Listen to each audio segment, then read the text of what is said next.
And I think it's like really difficult to meet people these days. Like, It feels that way, yeah. yeah, it's like, how do you meet people? It's like, if you go up to someone, it's like, hi, I'm Danny. They're going to be like, okay. Like, it's just like very out of like the norm these days. Like, I've met people because I have two dogs now, but I'm like, I think of it, I'm like, how would I have met other Honestly, I people? think that is a great way to meet people, It to get is. a dog. It really is. Meet them at the dog park. Yeah, but I was like, I had just moved to the city and I was going to the gym, I was doing my routine and everything, and I was like, I'm still missing community. And I Mhm. started going to actually a place called Her Workplace, which is like a female and non-binary co-working space.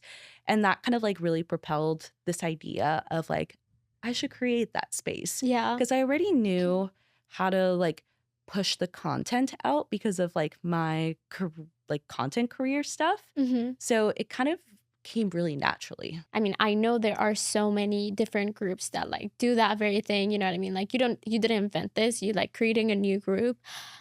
Why do you think it was so successful? It's just like the traction it gained was insane. Yeah, I think it was honestly like all the events were so cute and wholesome. I remember people telling me of like that felt so natural. And I think us as like Latinas, we like obviously have like shared experiences, or we all like, oh, love this food, or we all have our abuelita, tios, tias, and like all these things that like at least have some overlap while we may be from different countries. And so when people came, they felt it like it was really natural because it was also people seeking community too. You Mhm. know, if you don't want friends, if you just want to stay to yourself, you probably aren't going to show up to these events. But these Yeah. were people also like knowing that, like, I don't want to scroll on TikTok like forever. Like, I want Right. to meet people. And so I think it did really well because people came with really good intentions and were really open to having conversations. Yeah. Yeah. And you guys would celebrate like 1 year with Amigas Latinas, right? Yeah, yeah, I think honest it would be coming up on 2 years this November. I know. Wow. I made like a friend that now I'm in a book club with through Oh, that's there. so I met a cute. friend who then we went to like a different like a one of those walking and running clubs, Oh, and then fun, fun. I met a different friend there with her, and then we joined a volleyball league. So like there for me, there were so many like different connections that stemmed just from Amigas Latinas, Yeah. and I'm sure stories like mine there are so many. So like I hope you know like the impact that you had like in, you know, a lot of people's lives, and that's incredible. I mean, even in my own life, like, I mean, we're doing this right now. I got Yeah. to meet like so many different people, made like some of my really good close friends through it too. And I am forever grateful for it. Like, I Yeah. think that was like something completely out of my comfort zone. And like to this day, like, I follow people on Instagram and I see them hanging out together because they met at like the events and stuff. And so it like is so fun to see that of like, oh, like, yes, it worked. It was like really successful. And like, I think other, like, clubs in the city maybe, like, lack that a little bit of, like, the community and, like, getting to know each other outside of spaces. I've had Yeah. people tell me of, like, "Yes, I went to this, like, event, but I didn't really get anybody's number." Yeah, And I so the word community sometimes get thrown a lot around, like, you know, like everything's like, "Oh, come for the community, come for the community." And I have been also in those spaces where it feels very cliquey Mhm. and it's not very welcoming. Yeah. I feel like it takes a I don't know what it takes, like a certain kind of energy, a certain kind of pura vida energy to feel welcoming. Yeah. Yeah.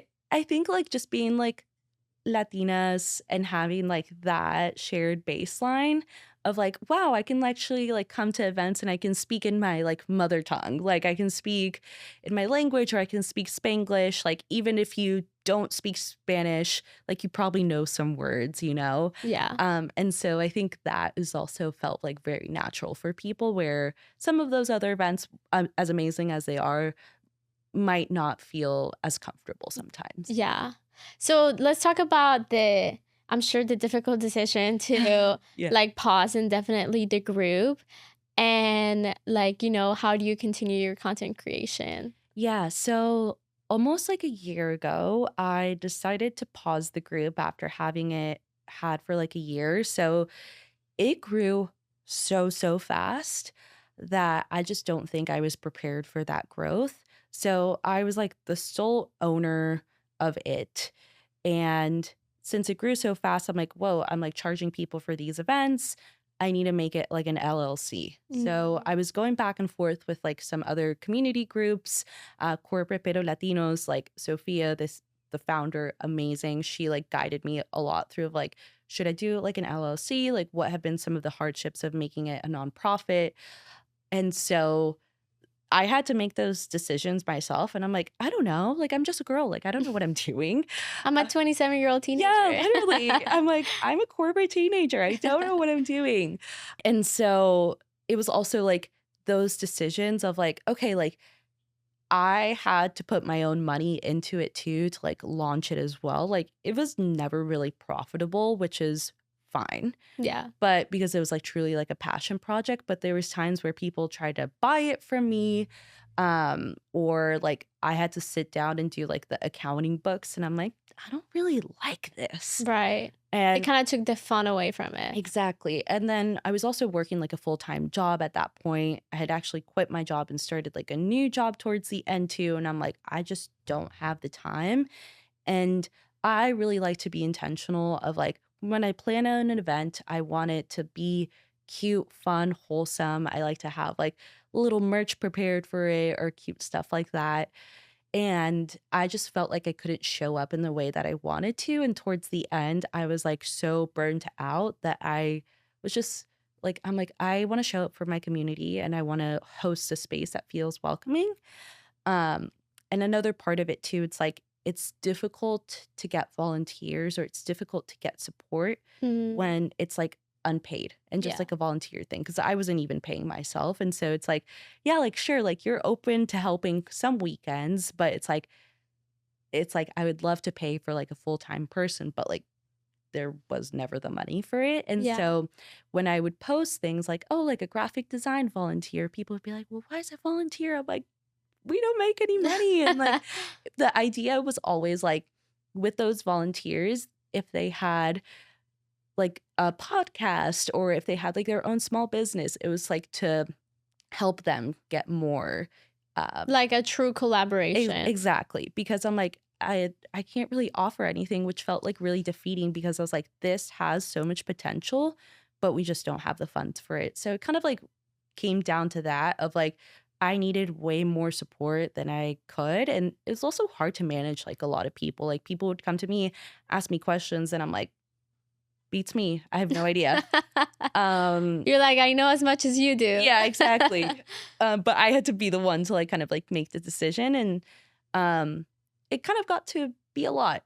I also was like, Absolutely. yeah, I was struggling with like my mental health at that point too, and so it's like, geez, it's like having to juggle all these things. Like I live with my boyfriend, having to be a good partner, all these things, and so yeah, unfortunately, like it just came to a point where I'm like, this is taking a lot of energy out, and I felt comfortable of like, yes, the people who have showed up to this point have their community.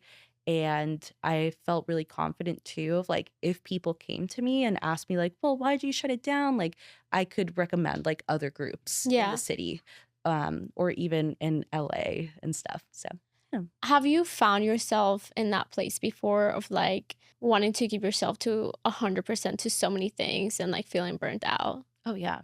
I feel like that's like the story of my life. Of Tell me like, about that. I always want to be doing something. I always say like an object in motion stays in motion, but I think it's also like, Wow, I can relate to that so yeah, much. but like being a Latina and coming here, it's like you have to figure out so many things by yourself. And I talk about this in therapy so much. I'm like, it's just like when I'm sitting still, I'm like, I need to be doing something. I need to be like cleaning or I need to be doing I can't have something. one rest day. Yeah, yeah, yeah. Like yesterday when I took like a chill day for my birthday, I'm like, I still had to go run an errand or something. I'm like, and so, Do you feel like you need to like earn your rest time? yeah, which Yeah. is like, no, that's Why are like, we wired this I don't know. I way? don't know.